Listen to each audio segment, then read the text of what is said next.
The Seventh-day Adventist Church rejoices to see new groups of believers planted in many parts of the world. But after more than 30 years, it's time to refocus the Adventist mission.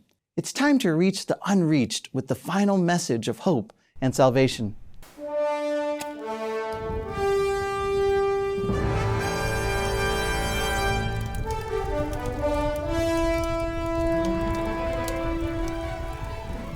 The Seventh-day Adventist mission flame was lit more than 150 years ago in a handful of rural towns and villages in Northeast America.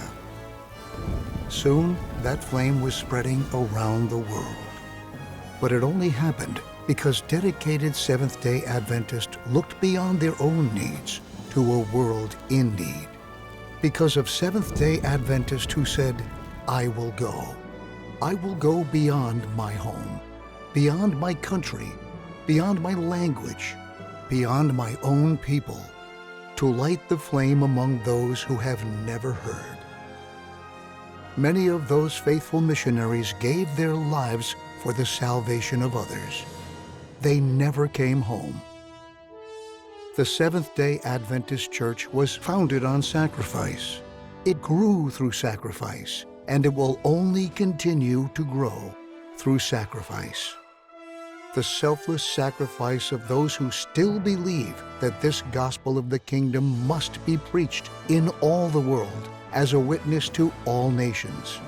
More than 30 years ago, the General Conference Annual Council voted a document entitled Global Strategy of the Seventh-day Adventist Church. That document explored the mission challenge still facing the church. It opened with these words: "The figures are stark, unrelenting. World population 5.3 billion.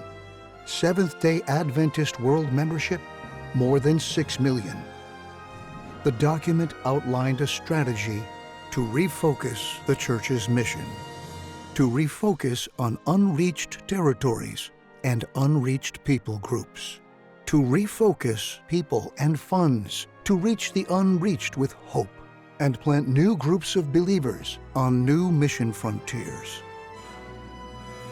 That refocus was voted the following year at the General Conference session in Indianapolis. The refocus was called Global Mission. I don't think we have ever sat down to discuss a subject of greater importance than global mission. And global mission requires a strategy in order to carry the message of God's love, the saving grace of Christ and His soon coming to every nation, kindred, tongue, and people. A global mission and a global strategy which extends from continent to continent, country to country, city to city, group to group, and ultimately person to person. Today, as we look at our mission challenge more than 30 years later, the figures are still stark, unrelenting.